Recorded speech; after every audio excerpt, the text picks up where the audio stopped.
Assalamualaikum warahmatullahi wabarakatuh. Mari kita awali dengan membaca basmalah. Bismillahirrahmanirrahim.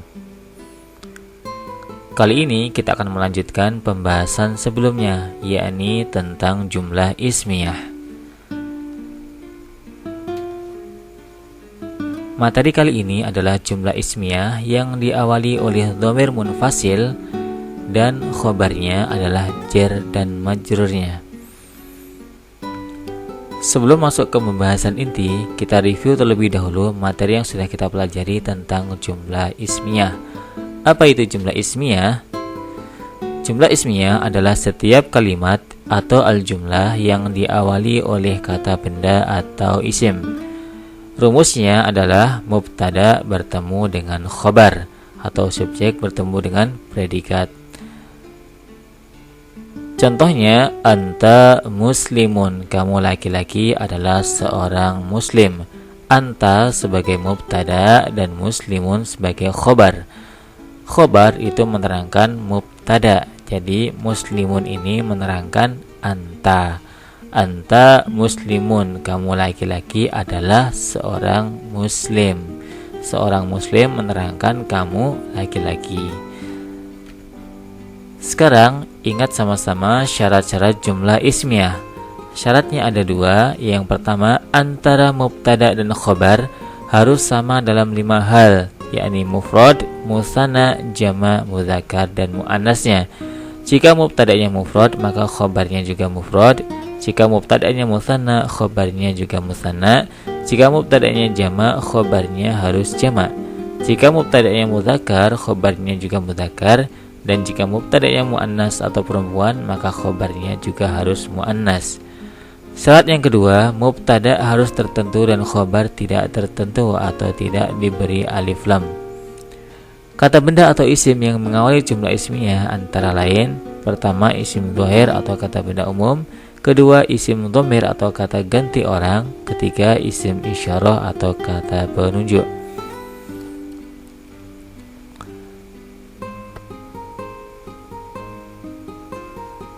Mari kita nyanyikan kembali lagu dhamir munfasil berikut.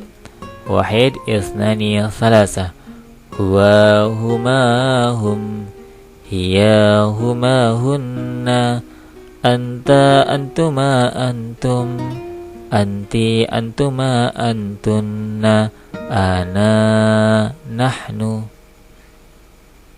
Kita ulang sekali lagi. Huwa, huma, hum.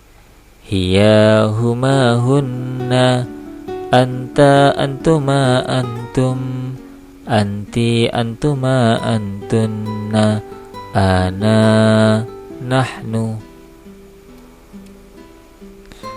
Sekarang kita review terlebih dahulu tentang huruf-huruf jar. Yang pertama adalah min, artinya dari; kedua, ila, artinya ke; ketiga, an, artinya dari; keempat, ala, artinya di atas; kelima, fi, artinya di dalam atau di; keenam, bi, artinya dengan; ketujuh, ka, artinya seperti; dan kedelapan, li, artinya milik. Kita baca dari atas. Min, ila, an, ala, fi, bi, kali. Sekali lagi. Min, ila, an, ala, fi, bi, kali.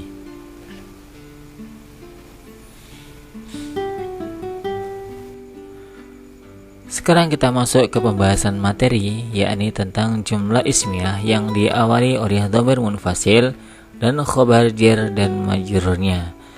Jadi rumusan yang kita pakai kali ini adalah rumusan ketiga, yakni dhamir munfasil bertemu dengan huruf jar dan isim dhahir atau isim majrurnya. Masih ingat rumusan 1 dan 2? Rumusan 1 adalah dhamir munfasil bertemu dengan isim dhahir. Rumusan yang kedua, dhamir munfasil bertemu dengan isim dhahir dan bertemu dengan isim dhahir sebagai sifat dari khobarnya.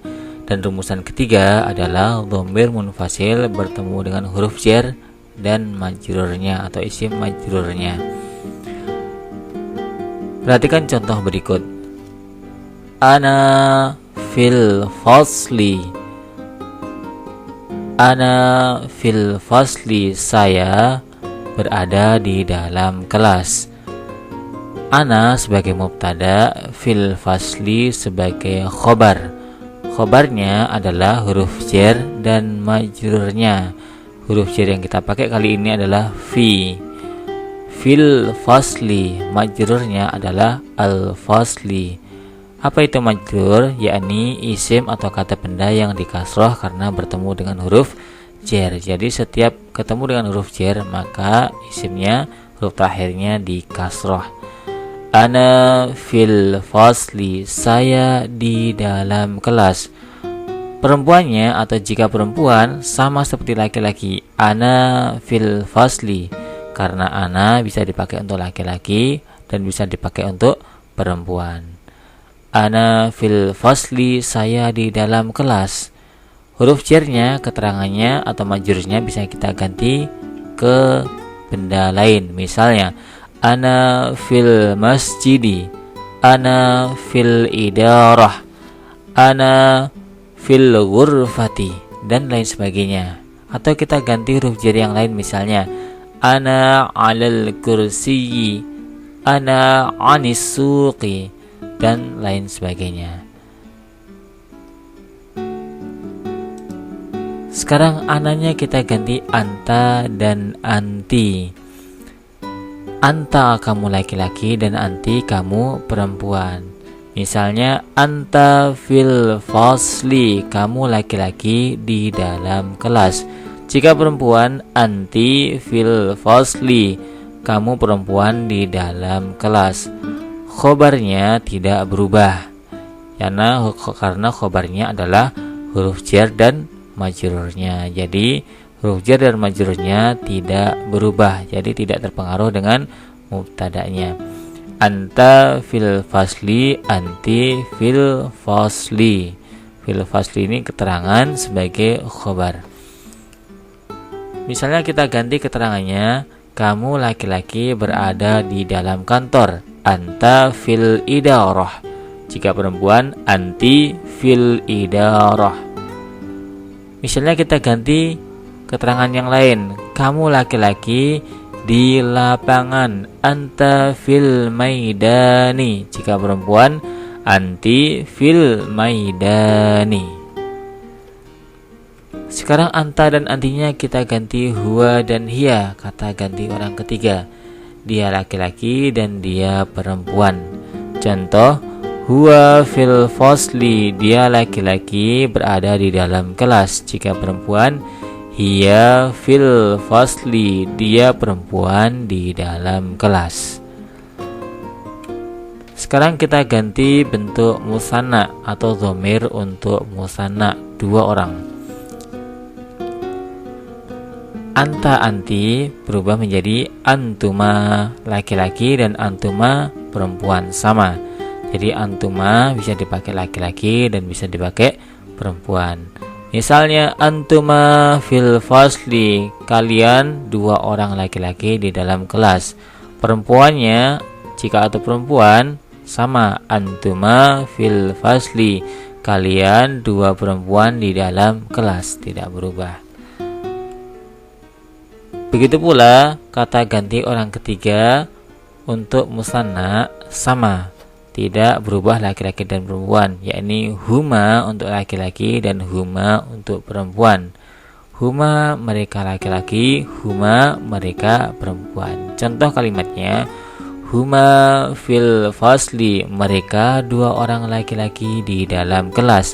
Jika perempuan, huma fil fasli, mereka dua perempuan di dalam kelas. Jadi laki-laki dan perempuan penggunaannya sama. Selanjutnya jamak laki-laki dan perempuan untuk orang kedua. Antum dan antunna. Antum kamu atau kalian laki-laki dan antunna kalian perempuan. Contoh kalimatnya, antum fil fasli, kalian laki-laki di dalam kelas. Jika perempuan, antunna fil fasli, kalian perempuan berada di dalam kelas. Kita ganti keterangan lain juga bisa. Antum fil idarah, kalian laki-laki di dalam kantor. Jika perempuan, antunna fil idarah. Ya. Atau ganti yang lain, misalnya antum fil mustashfa, kalian laki-laki di dalam rumah sakit. Jika perempuan, antunna fil mustashfa, kalian perempuan di dalam rumah sakit. Selanjutnya ganti orang ketiga untuk jamak, yaitu dhamir kata ganti orang ketiga untuk banyak orang. Laki-lakinya hum dan perempuannya hunna. Hum mereka laki-laki dan hunna mereka perempuan. Contoh kalimatnya hum fil fasli, mereka laki-laki di dalam kelas. Jika perempuan, hunna fil fasli, mereka perempuan di dalam kelas.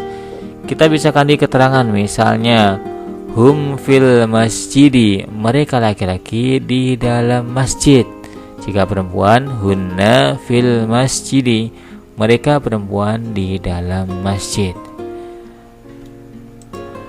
Sekarang kita ganti hum dan hunnanya dengan nahnu. Nahnu ini bisa dipakai untuk 2 orang, 3 orang, atau lebih. Misalnya, nahnu fil fasli, kami di dalam kelas. Perempuannya sama, nahnu fil fasli, kami perempuan di dalam kelas. Jadi nahnu bisa dipakai untuk laki-laki dan bisa dipakai untuk perempuan. Sekarang kita masuk ke tugas insya pasif. Tugasnya adalah terjemahkan kalimat berikut ke dalam bahasa Arab dengan mengacu pada rumus, dengan memperhatikan mudzakkar dan muannasnya. Kalimat yang pertama, saya laki-laki di dalam kantor. Kedua, kamu perempuan di depan kelas. Ketiga, dia atau mereka 2 laki-laki di dalam masjid. Keempat, kamu atau kalian 3 laki-laki di belakang sekolah. Kelima, dia atau mereka 2 perempuan di taman. Silakan terjemahkan kelima kalimat tersebut ke dalam bahasa Arab. Selamat mengerjakan.